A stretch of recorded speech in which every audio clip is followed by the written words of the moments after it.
Alors on va ouvrir ensemble la parole de Dieu et j'aimerais que l'on fasse une lecture dans l'évangile de Marc, le chapitre 5 et le verset 25.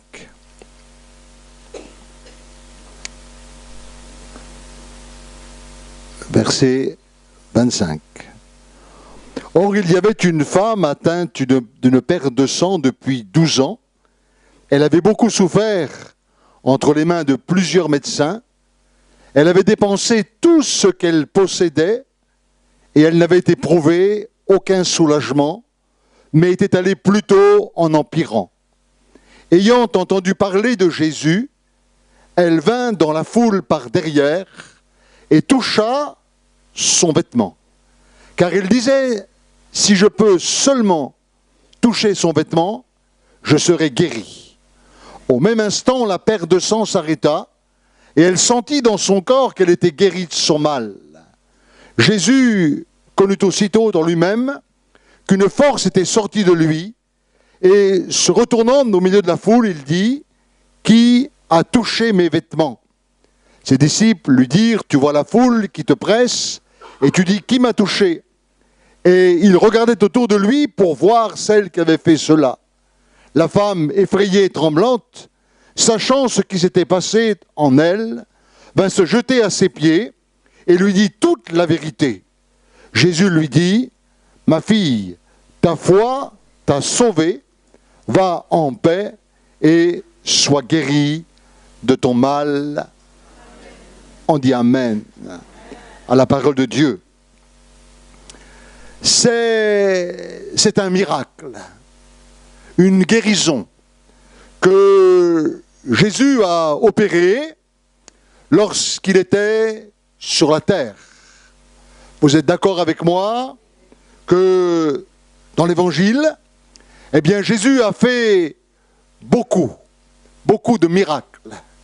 Et il est dit également le concernant que tous les miracles qu'il a faits ne sont pas mentionnés dans le livre, parce que s'ils étaient mentionnés, eh bien, les bibliothèques ne pourraient pas contenir toutes les choses glorieuses qu'il a faites. Mais une chose qui est sûre, c'est que cette guérison de cette femme malade, eh bien, nous est présentée dans 3 des évangiles. C'est écrit dans l'évangile de Matthieu, dans l'évangile de Luc. C'est écrit peut-être d'une manière un tout petit peu différente, mais ce miracle est mentionné. Il est mentionné d'une femme qui avait une perte de sang depuis 12 années. 12 ans. 12 ans de souffrance, 12 ans avec une hémorragie. Et j'aimerais dire que selon la loi de Moïse, eh bien cette femme était considérée comme une femme impure. Toute personne qui avait donc un épanchement de sang devait rester dans l'isolement le plus complet. C'est la parole de Dieu qui le dit dans le livre du Lévitique. Deuxièmement, cette femme, eh bien, une hémorragie depuis 12 ans. On peut essayer de se représenter ce que c'est. À l'époque, il n'y a pas de médicaments, il n'y a pas les traitements comme aujourd'hui on peut avoir. Donc il est certain que cette femme devait souffrir d'anémie. Elle devait être anémiée. Une hémorragie depuis 12 ans, sans traitement. On peut s'imaginer la faiblesse qui devait être dans son corps. Elle devait être particulièrement faible. Et l'évangile de Marc va donner sur elle un peu plus de détails. Et je pense qu'il est bon de considérer les détails de la condition de cette femme. L'Évangile me dit que cette femme avait beaucoup souffert. Quand quelqu'un me dit « j'ai beaucoup souffert », ça me fait toujours frémir. Quand quelqu'un me dit « j'ai beaucoup souffert », ça me remue les tripes. Je ne peux pas rester indifférent devant une personne qui va me dire qu'il a beaucoup souffert. Je rencontre au quotidien des personnes qui me disent qu'ils ont beaucoup souffert. Et à chaque fois, j'ai beaucoup de considération.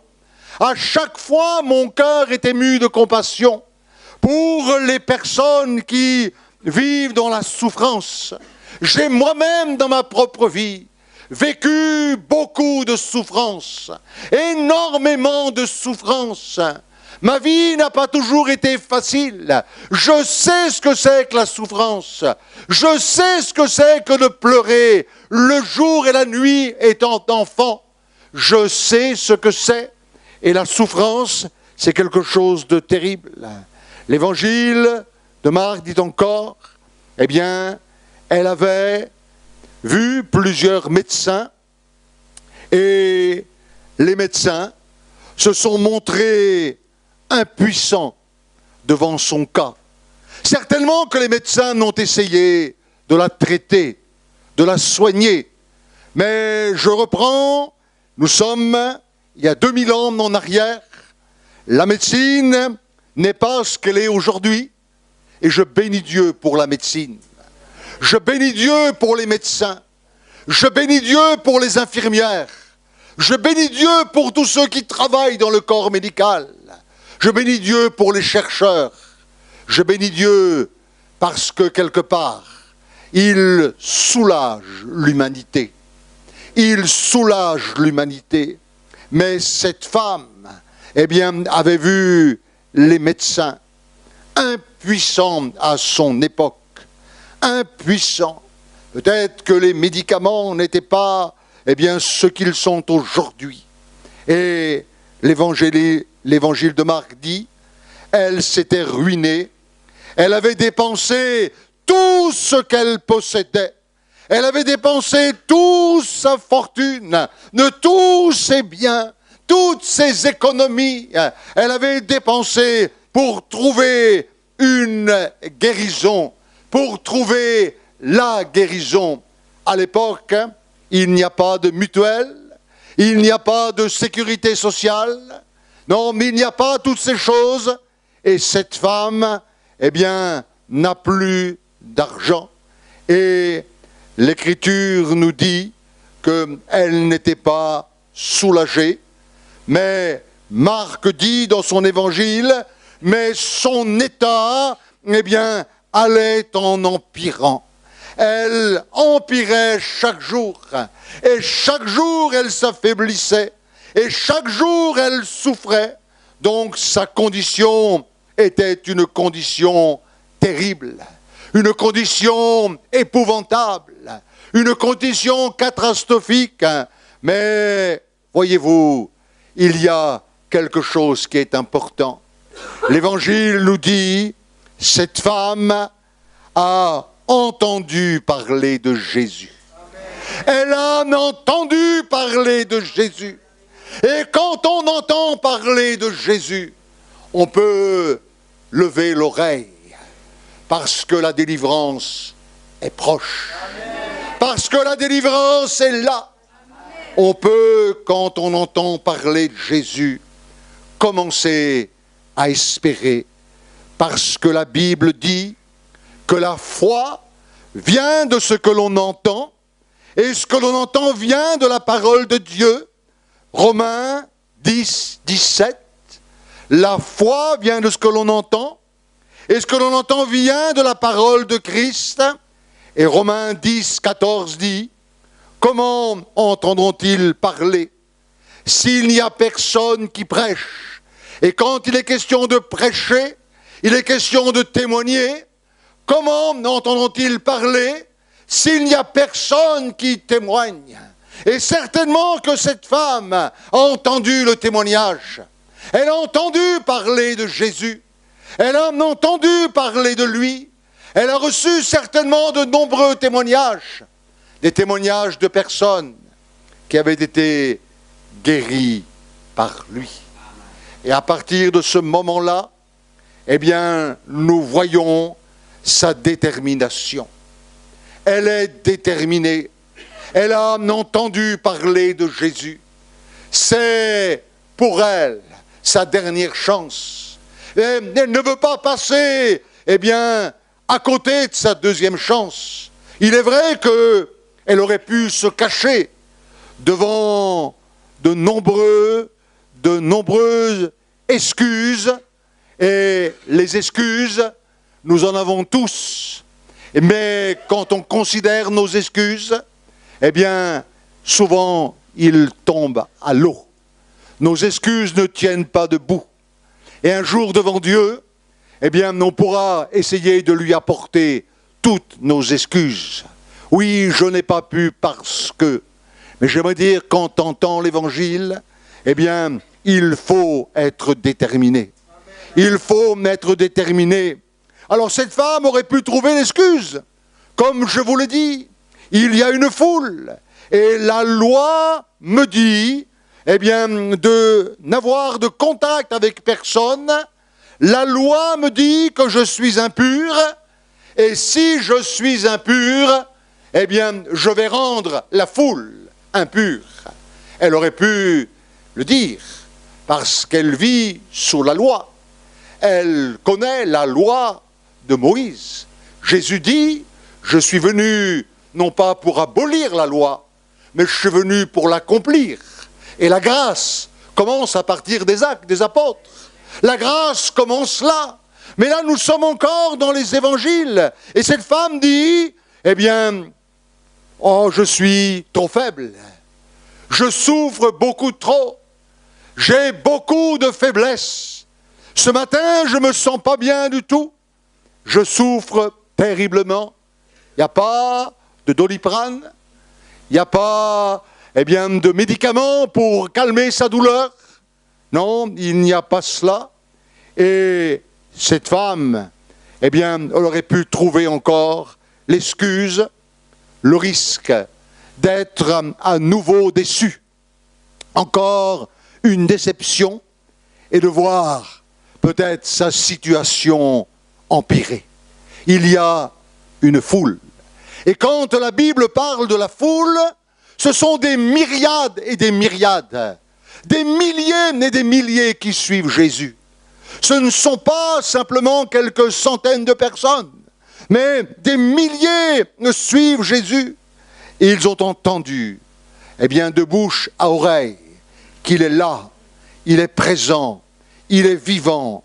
Et cette femme, eh bien, elle aurait pu également penser, est-ce la volonté de Dieu de me guérir?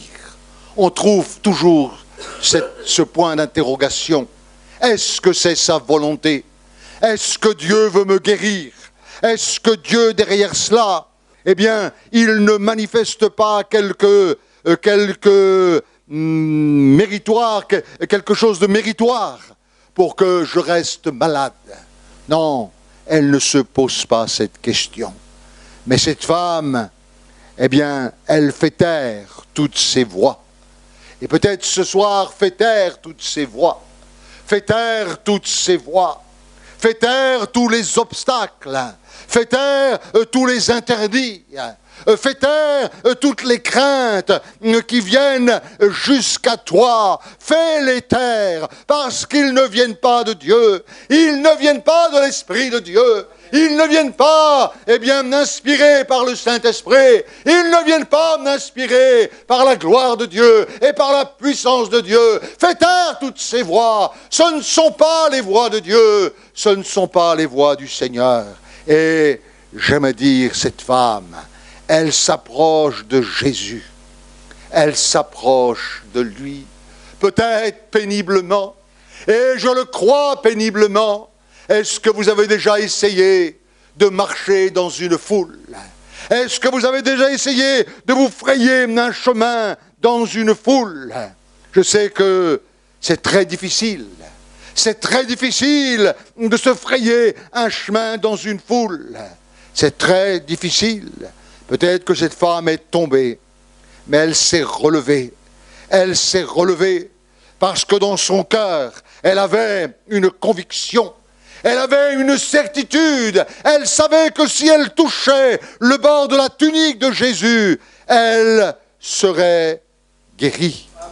D'après la loi, elle était impure. Je le répète, c'est très important. Mais en faisant cela, en voulant toucher le bord du vêtement, sa foi était plus grande que son impureté. Sa foi était plus grande. Et ce soir, je vous encourage à avoir une foi plus grande, une foi plus forte, une foi qui ne considère pas les obstacles, mais une foi qui va au-delà des difficultés, des obstacles. Et cette femme, elle touche, elle arrive à toucher le bord du vêtement de Jésus-Christ. Elle arrive à toucher le bord de son vêtement, et j'aimerais dire, ce n'est pas le vêtement par lui-même qui était puissant. Non, le vêtement de Jésus, c'est le vêtement de Jésus. Ce n'est pas le vêtement qui est puissant. Vous savez, j'ai entendu, peut-être maintenant j'entends un peu moins parler de ça, mais pendant des années, dans mon ministère, j'entendais des personnes qui achetaient des morceaux de croix, là où Jésus avait été crucifié, mais la croix devait quand même être drôlement grande, parce que c'est dans le monde entier qu'on vendait des morceaux de croix, et où j'ai même entendu, on vend des morceaux de la tunique de Jésus, ça c'est un bout de tunique, et les gens friands, parce que souvent idolâtres, il faut le dire, on est des idolâtres, les gens sont idolâtres, ils sont dans l'idolâtrie, et ils aiment avoir devant leurs yeux. Un idolâtre, c'est quoi? C'est quelqu'un qui a besoin d'avoir devant ses yeux quelque chose, voilà, de concret pour se prosterner, pour prier. Non, le vêtement de Jésus, avait par lui-même aucune puissance, mais pour bien comprendre ce geste, il faut revenir à l'Ancien Testament. Voyez-vous, l'Ancien Testament dit dans les livres des Nombres, chapitre 15, versets 39 à 40, on va le lire ensemble. Il est question un petit peu plus haut de mettre au bord de ses vêtements une frange de couleur bleue. Et quand vous aurez cette frange, vous la regarderez et vous vous souviendrez de tous les commandements de l'Éternel pour les mettre en pratique, et vous ne suivrez pas les désirs de vos cœurs et de vos yeux pour vous laisser aller à l'infidélité. Donc, il y avait des franges au bord de la tunique de Jésus. C'est certain. Il y avait cette frange, mais cette frange, elle représente quoi? Elle représente la parole de Dieu. C'est un commandement. C'est un commandement. Vous vous souviendrez de tous les commandements. Vous vous souviendrez. Alors, les franges, je pense que c'était dans ce style-là. N'ayez pas peur, je ne suis pas judaïsant. Mais c'était de cette couleur-là, voyez-vous. Ça, c'est un talit. C'est un châle de prière. Ne craignez pas, je ne vais pas le mettre. Mais c'est ce genre de frange qui était donc dans le bord de la tunique de Jésus. C'était ce genre de frange de couleur bleue. Ça, c'est certain. Et ces franges représentent quelque chose. Elles représentent la parole de Dieu. Et cette femme, quand elle a touché le bord du vêtement de Jésus, elle a touché cette frange-là. Elle a touché la parole de Dieu. Elle a touché le bord du vêtement de Jésus. Elle a touché le bord de son vêtement. Elle a touché la parole. Elle a touché la parole. Et elle s'est souvenue. Elle a pris ce cordon bleu, la frange qui était au bord du vêtement. Et là, elle s'est souvenue de la parole, certainement des promesses. Et à chaque fois qu'elle voyait le bord du vêtement, eh bien, elle se souvenait de quelque chose. Elle se souvenait. Est-ce que cette femme, eh bien, a touché, lorsqu'elle a touché cette frange, elle a touché la parole.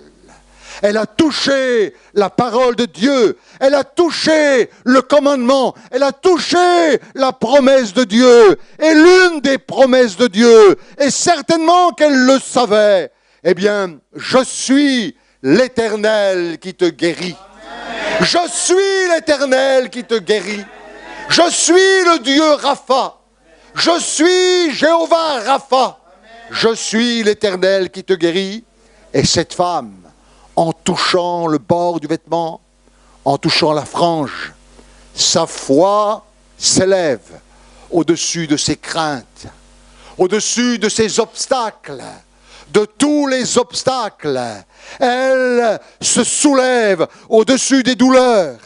Elle touche Jésus et elle est guérie. Que me dit le psaume 107 et le verset 20 ?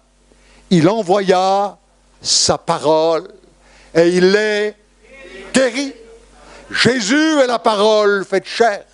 Jésus est la parole envoyée. Jésus est la parole envoyée. Il envoya sa parole et il les guérit. Oh, que le nom du Seigneur soit béni. Et lorsqu'on touche, eh bien, la parole, quand on touche la parole, eh bien, une force passe, sort de la parole, et il y a un échange. Il y a un échange. Et quand il y a un échange, eh bien, Jésus le sait. Jésus l'a ressenti, puisque Jésus lui-même va dire, mais qui m'a touché? Alors les disciples vont dire, mais tu vois la foule qui t'entoure et qui te presse, et tu dis, qui m'a touché? Et cette femme, eh bien, elle est effrayée. Elle est effrayée en elle-même. Tout a changé en elle.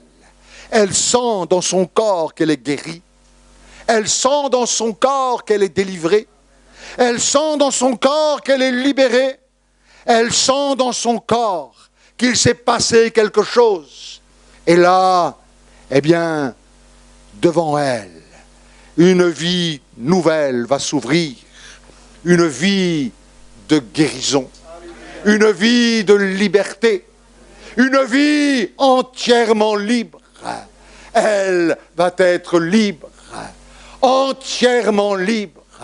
Le fait de toucher Jésus, de toucher le bord du vêtement, de toucher la frange, de toucher la parole, de toucher la promesse. Je crois ce soir, je crois qu'elle est pour moi. Je crois qu'elle est pour moi. Je crois qu'elle me concerne. Je le crois du plus profond de mon cœur. Oui, Jésus va lui dire au verset 34, ma fille, ta foi t'a sauvée. Va en paix et sois guérie de ton mal. Ta foi t'a sauvée. Elle a eu raison d'avoir foi. Elle a eu raison d'avoir confiance. Elle a eu raison d'espérer jusqu'au bout. Espérant contre toute espérance. Elle a cru. Elle a cru.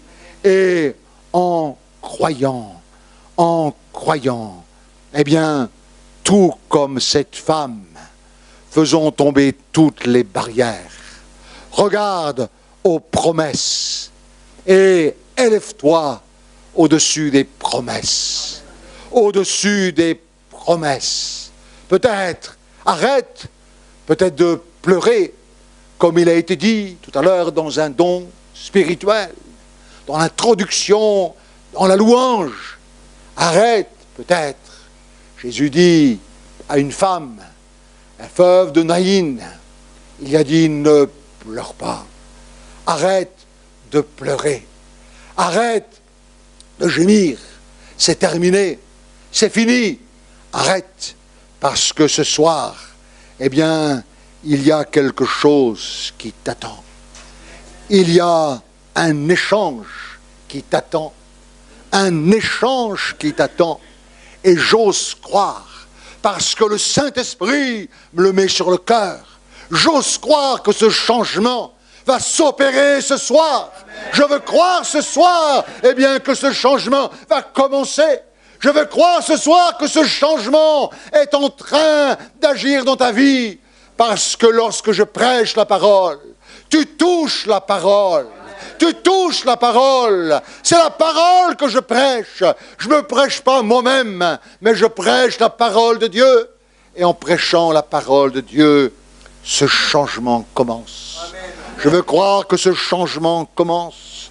Et quand ce changement commence, eh bien, une vie nouvelle commence. Voyez-vous, dans les évangiles, beaucoup avaient compris cela, puisque dans Matthieu 14, 36, il est dit que Jésus guérissait beaucoup de malades. Il guérissait beaucoup de malades et ils le prièrent de leur permettre seulement de toucher le bord de son vêtement, de toucher la frange de son vêtement, de toucher la parole de Dieu, de toucher la parole éternelle de Dieu. Et tous ceux qui touchèrent furent guéris. Amen. Jésus n'a pas changé. Le monde change. Les traditions changent. La politique change. Les églises changent. Mais la parole de Dieu ne change pas. Amen. La parole de Dieu, elle demeure éternellement. La parole de Dieu est éternelle. Et la parole de Dieu veut ce soir opérer un changement dans ta vie. Crois, ose, ose. Il faut que tu oses. Si tu étais à moitié ouvert, sois complètement ouvert. Pas à moitié ouvert. Pas à moitié. Peut-être ben que oui, peut-être ben que non. Je ne sais pas s'il y a des Normands ce soir au milieu de nous. Non, il n'y a pas de Normands. Mais j'ai entendu dire que le Normand disait ça. Peut-être ben que oui, peut-être ben que non. Mais ce n'est pas peut-être ben que oui, peut-être ben que non. C'est peut-être ben que oui. Amen. Ce soir, ose, ose, ose, ose, ose, ose, parce qu'il t'a ouvert la voie. Il t'a ouvert la voie. Il t'a ouvert la voie. Il a ouvert la voie à cette femme. Et il a ouvert pour que d'autres puissent emprunter cette voie. En fin de compte, il n'y a rien de nouveau sous le soleil. Il n'y a rien de nouveau. La Bible dit dans le livre des Proverbes, eh bien, ne déplace pas les bornes anciennes que tes pères ont posées. Ne déplace pas les bornes anciennes. Parce que c'est facile de déplacer les bornes. Mais on est toujours obligé de revenir à l'essentiel. Et l'essentiel, c'est la parole. L'essentiel, c'est la parole. L'essentiel, c'est la foi dans la parole. C'est la foi dans la parole éternelle de Dieu. Ce soir, est-ce que tu veux toucher la parole? Est-ce que tu veux toucher? Est-ce que tu veux toucher? Il n'est pas question de toucher cette frange. Il n'est pas question de toucher cette frange. Mais il est question de toucher la parole. La parole. La parole de Dieu. Pas cette frange bleue, parce qu'elle n'a aucune puissance. C'était l'ombre des choses à venir. Mais la parole ce soir, la parole, eh bien, elle est éternelle. Touche la parole. reçois la parole. Reçois-la dans ton cœur. Reçois-la dans ta vie. Reçois la parole ce soir. Reçois cette parole. Elle est éternelle. Reçois-la. Et en la recevant, eh bien, sois béni, sois sauvé, sois guéri, sois libéré. En recevant cette parole, que quelque chose se produise dans ton âme, dans ta vie, dans ton corps. Le Seigneur est là. Il n'a jamais changé. Il est toujours le même. Il est toujours le même Jésus. Le même Jésus. Le même Christ. Celui qui a été crucifié. Celui qui est mort en croix. Celui qui a été enseveli. Et celui qui est ressuscité des morts le 3e jour. La mort ne l'a pas retenu. Le tombeau ne l'a pas retenu. Mais il est vivant au siècle des siècles. Et parce qu'il est vivant ce soir, eh bien, touche la parole. Touche la parole.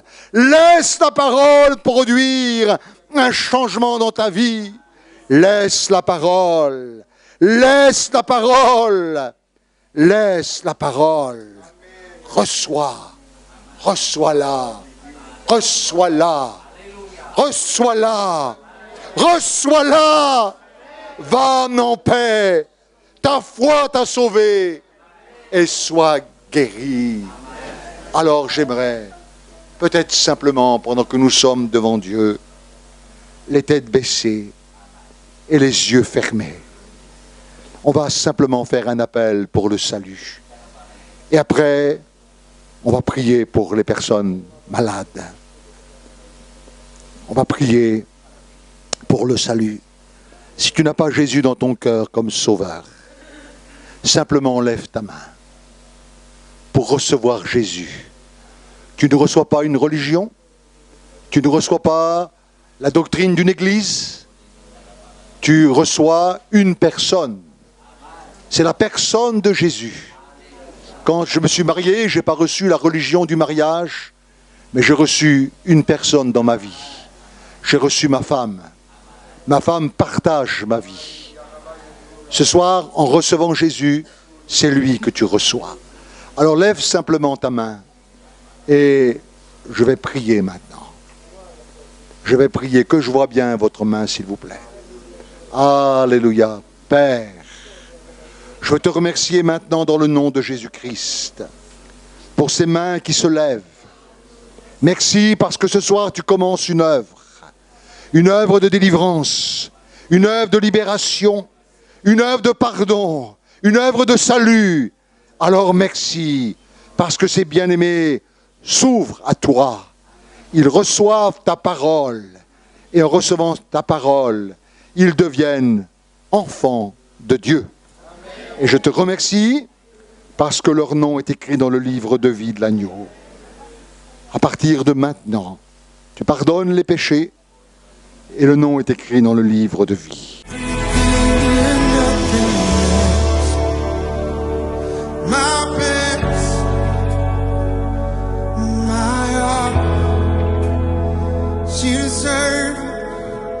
You deserve my every breath.